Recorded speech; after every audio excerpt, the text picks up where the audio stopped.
उस छोटे से मानसिक पाप की उन्होंने कितनी बड़ी सजा पाई। और फिर अज्ञानता के चलते धीरे से उनमें से एक कबीर साहब के कान के पास आया और धीरे से बोला कि गुरुजी, आपने यहां नहीं बैठना चाहिए, ये नीच का घर है, बाहर हमारी थू हो रही है, लोग भला बुरा कह रहे हैं, गुरुजी आपने यहां नहीं बैठना चाहिए। तो परमेश्वर तो केवल उसी घटना के लिए वहां बैठे हुए थे, क्योंकि बाकी तो सबकी परीक्षा हो चुकी थी, खाली अर्जुन और सर्जुन की परीक्षा बाकी थी, क्योंकि वो बाहर गए हुए थे। तो बाकी की परीक्षा परमात्मा ने हाथी पे बैठ के ली, और उन दो की परीक्षा परमात्मा ने गणिका के अपनी बेटी के घर पे बैठ के की। यानी इससे यह भी साबित होता है कि वर्तमान में हर भगत की परीक्षा का रूप भिन्न भिन्न होता है, भिन्न भिन्न हो सकता है। पता नहीं मेरी वो परमात्मा कौन से रूप में परीक्षा ले ले, आपके साथ में किस घटना को जन्म दे के परमात्मा आपकी परीक्षा ले ले और ले रहा हो वर्तमान में। तो ये नहीं देखना चाहिए कि परीक्षा का केवल एक ही रूप है, पता नहीं किस रूप में आपकी परमात्मा परीक्षा ले ले। ये वैक्सीन का जो टीका लगवाया जा रहा है डर से, ये भी परीक्षा है। ये उन आत्माओं की परीक्षा ली जाएगी जो आत्माएं कमजोर हैं। किसी भगत को आर्थिक परेशानी देके परमात्मा उसके धैर्य और संतोष की परीक्षा लेगा कि आज इसको इतने पैसों की सख्त जरूरत है और इसको कोई नहीं दे रहा, कहीं से नहीं मिल रहा, परमेश्वर के प्रेरणा से उसको कोई पैसा नहीं दे रहा। ऐसी परिस्थिति में पैसों की प्राप्ति के लिए क्या तरीका अपनाता है? चोरी करेगा, किसी से झूठ बोल के लेगा, किसी को धोखा दे के लेगा, किसी को दान के नाम पे ठगेगा। वो सारी उसकी परीक्षा, वो देखना चाहता है परमात्मा कि ये कौन सा रास्ता अपनाता है, नैतिक या अनैतिक, वो उसकी परीक्षा। किसी के पुत्र की मृत्यु हो जाती है, किसी की पत्नी की मृत्यु हो जाती है, कोई भयंकर तरीके से बीमार हो जाता है, वो घटनाएं उस भगत की परीक्षाएं हैं। तो अर्जुन सर्जुन की परीक्षा का परमेश्वर ने वो माध्यम चुना था। और फिर उन्होंने कहा कि परमात्मा आपको यहां नहीं बैठना चाहिए, ये नीच का घर है। तो परमेश्वर कबीर साहिब जी ने कहा, अरे भाई अर्जुन सर्जुन रे नालायको, इतने वर्षों से मैं तुम्हारे को जो मेरे पास था मैंने दिया, ज्ञान समझाया, और फिर तुमने क्या शिक्षा मेरी ग्रहण की? तुम मुझे कह रहे हो कि ये नीच का घर है और तुम मुझे यहां ना बैठने की सलाह दे रहे हो। तो परमेश्वर ने गरीबदास जी महाराज जी के रूप में जो सदग्रंथ साहिब की रचना की और उन सारी घटनाओं का विस्तार से वर्णन किया, तो कुछ वाणियां परमेश्वर ने हमें बताई। अर्जुन सर्जुन ने कहा कि अर्जुन सर्जुन जब परमेश्वर के पास में गए तो वाणियों के माध्यम से गरीबदास जी महाराज जी ने समझाया।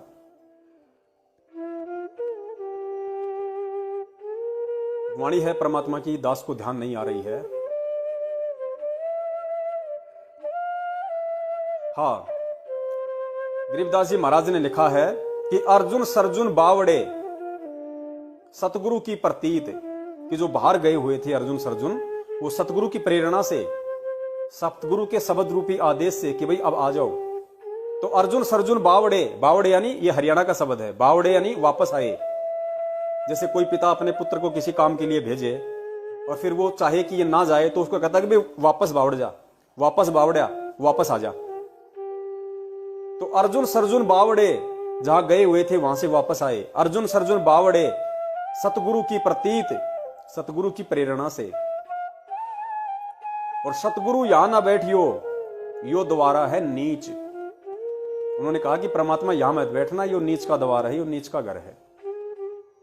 तब कबीर परमेश्वर ने कहा कि भाई ऊंच नीच में मैं रहूं, ये हाड़ मांस की दे, कि भाई मैं कहां नहीं हूं अर्जुन सर्जुन, मैं तो सृष्टि के कण कण में हूं, प्रत्येक रिज्मे में हूं, मैं कहां नहीं हूं, मेरी शक्ति हर जगह विद्यमान है।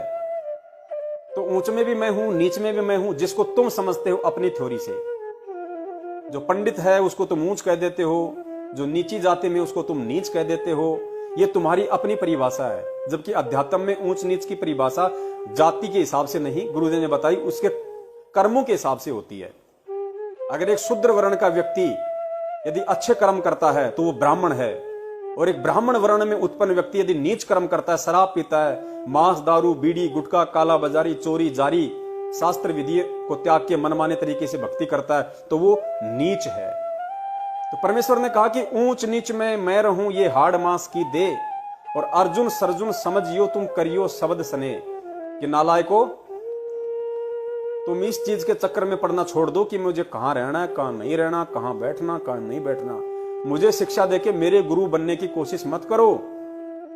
अर्जुन सर्जुन समझियो तुम करियो शब्द सने, यानी मैंने तुम्हें जो शब्द दिया है, जो मंत्र दिया है, तुम उससे प्रेम लगाओ, उसकी भक्ति करो, गुरु को शिक्षा मत दो। और कहा कि भाई आज के बाद तो तुम मेरे गुरु बन गए, तुमने मुझे शिक्षा दे दी कि गुरुजी आपने यहां नहीं बैठना चाहिए। तो पुण्यात्माओं, ये कितना बड़ा संकेत इस छोटी सी घटना में है। और गुरुदेव ने बार बार समझाया कि हमने संतों की करनी को नहीं देखना, हमने संतों की कथनी के ऊपर चलना है। करनी मतलब जो कर्म आपका गुरु कर रहा है, वो कर्म आपने फॉलो नहीं करने, उस कर्म को देख के नहीं चलना। आपने सतगुरु की जो कथनी है, जो कथन है, जो वचन है, जो सत्संग है, उन सत्संगों में आपके गुरु ने आपको जो निर्देशित किया है, उस तरीके से आपको चलना है, आपने फॉलो करना है। संतों की करनी को नहीं, उनकी कथनी को देख के चलना है। तो वर्तमान में किस कदर भगत समाज धोखा खा रहा है, किस कदर काल प्रेरित सतलोक आश्रम मैनेजमेंट हरियाणा सतगुरु जी की कथनी के विपरीत हमसे कुकर्म करवा रहा है। राजनीतियां, आरक्षणबाजी, दे दान, रक्तदान, कभी सोना उतरवाता है, कभी गेहूं दान। आजकल तो गेहूं का भी एक नया आदेश आ गया कि गुरुजी का आदेश है, नामदान केंद्र पे गेहूं की सेवा कर सकते हो, गेहूं की बोरियां दान कर सकते हो। बताइए, कल को ये ना आ जाए कि भगत अपने कपड़े उतार के भी नामदान केंद्र पे दे दो, मार्केट में सेल लगा देंगे, जितना मिलेगा उतना ठीक। तो ये हमसे क्या करवाया जा रहा है? ये हमसे परमेश्वर की कथनी के विपरीत ये कर्म करवाए जा रहे हैं। और फिर भी हम सावधान नहीं हो रहे। उस इतिहास को देखते हुए, 650 साल पहले की घटनाओं को देखते हुए, हमसे जो कमजोरियां उस समय हुई थी, जो बनी थी, जो गलतियां हमसे बनी थी, उन गलतियों से शिक्षा ना लेते हुए आज हम फिर से उन्हीं गलतियों को दोहरा रहे हैं। तो बताइए फिर हम कब सतलोक जाएंगे? तो हमने भूल कर भी अपने पूज्य परमेश्वर को, अपने सतगुरु देव जी को अपनी तरफ से, अपनी सोच से भी कोई दिशा निर्देश या कोई आदेश देने की नहीं सोचनी है कि मैं गुरु जी को यह सलाह दे दूं। नहीं, गुरु अगर आपसे सलाह भी मांगे तो वो भी आपकी परीक्षा होगी। आप यही कहिए कि हे अंतर्यामी, हे जाने जान, हे परमात्मा, मुझ दो कोड़ी के जीव मालिक, मैं तो पत्थर समान हूं परमेश्वर, मैं तो आपकी आज्ञा के बिना, आपके आशीर्वाद के बिना परमात्मा मैं तो बोल भी नहीं सकता अपनी तरफ से। और मुझ बुद्धिहीन को, मुझ जड़मती को परमेश्वर इतनी अकल कहां जो मैं आप जैसे महापुरुष को परमेश्वर सलाह दे सकूं। परमेश्वर दास को क्षमा कीजिए मालिक, आपसे बढ़ के समाधान करता, आपसे बढ़ के शंका समाधान करता और कौन हो सकता है परमेश्वर?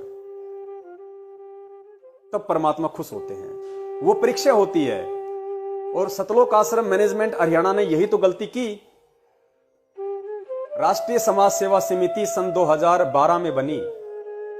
आप जब उसका संविधान पढ़ेंगे, इन्होंने एक 12 पेज का संविधान बना रखा है राष्ट्रीय समाज सेवा समिति के संचालकों ने, सतलोक आश्रम मैनेजमेंट हरियाणा वालों ने, जिसमें गुरुजी का भाई, गुरुजी का जवाई, गुरुजी के बेटे, गुरुजी के रिश्तेदार, ये स्टेट कोऑर्डिनेटर जिसके सदस्य हैं, मेंबर हैं, इन सब ने मिलके एक 12 पेज का राष्ट्रीय समाज सेवा समिति का एक प्रारूप बनाया, संविधान बनाया।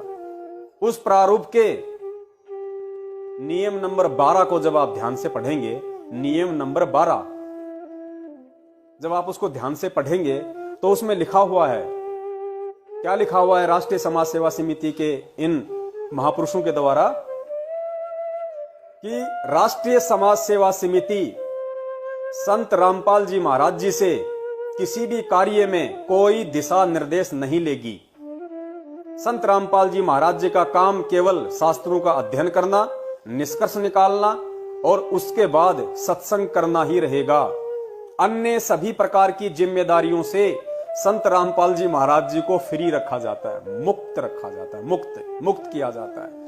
यानी इन काल प्रेरित लोगों ने अर्जुन सर्जुन की तरह इस ज्ञान को ना समझ के, सतगुरु को ना समझ के, और उस सारी सृष्टि के रचनहार कुल मालिक कबीर परमेश्वर को एक सेवा दे दी कि आपने केवल स्वाध्याय करना है और सत्संग करना है, इसके अलावा आपको सारी सेवाओं से मुक्त रखा जाता है। और आपसे हम लोग कोई दिशा निर्देश नहीं लेंगे, क्योंकि आपको दिशा निर्देश देने नहीं आते। हम हैं, हम सब कुछ कर लेंगे। और इन्होंने मनमाने तरीके से उस पॉइंट नंबर 12 के आधार पे जो सतगुरु के ज्ञान के विपरीत जो करनी की, उसका परिणाम फिर बरवाला कांड आप सब ने देखा कि सतगुरु से दिशा निर्देश ना लेने का क्या परिणाम होता है। सतगुरु को अपने जैसा मानुष समझ के सेवाएं बांटना, उसका कितना बड़ा परिणाम होता है कि गुरु जी का काम केवल सत्संग करना और शास्त्रों को पढ़ना, बाकी उनको फ्री किया जाता है। गुरु को फ्री कर दिया, गुरु आपसे फ्री हो गया, आपसे गुरु फ्री हो गया, आपको काल में पकड़ लिया और काल ने फिर बरवाला कांड करवा दिया। तो पुण्यात्माओं, आज हमने वो गलतियां नहीं करनी। आज काल हमारे को इसी तरीके से ठगेगा। इसलिए यदि आज हमने बचना है तो सिर्फ एक बचाव का माध्यम परमेश्वर का वचन है, गुरुदेव का वचन है। और गुरुदेव के वचन उनके सत्संगों में हैं, गुरुदेव के आदेश उनके सत्संगों में हैं, गुरुदेव के आदेश इस नित्य नियम पुस्तिका में हैं, जिनका आगे चल के हम विस्तार से जिक्र करेंगे, वर्णन करेंगे, समझने का प्रयास करेंगे। और इन वचनों से दूर हटने के कारण, इन वचनों को ना समझ पाने के कारण ही आज दास ये कह सकता है कि 70% भगत समाज सतलोक आश्रम मैनेजमेंट हरियाणा के चक्कर में आके काल भगवान की फरद में है। वो भले ही अपने आप को भगत कहते हैं, भले ही 3 समय की आरती करते हैं, मंत्र भी करते हैं, इशार की तारीखों पे भी जाते थे, हो सकता है आगे भी जाने लग जाएंगे, इनके आश्रमों में भी जाते हैं, दान धर्म ज्योति पाठ भी करते हैं, लेकिन असल में वो काल भगवान की फरद में है।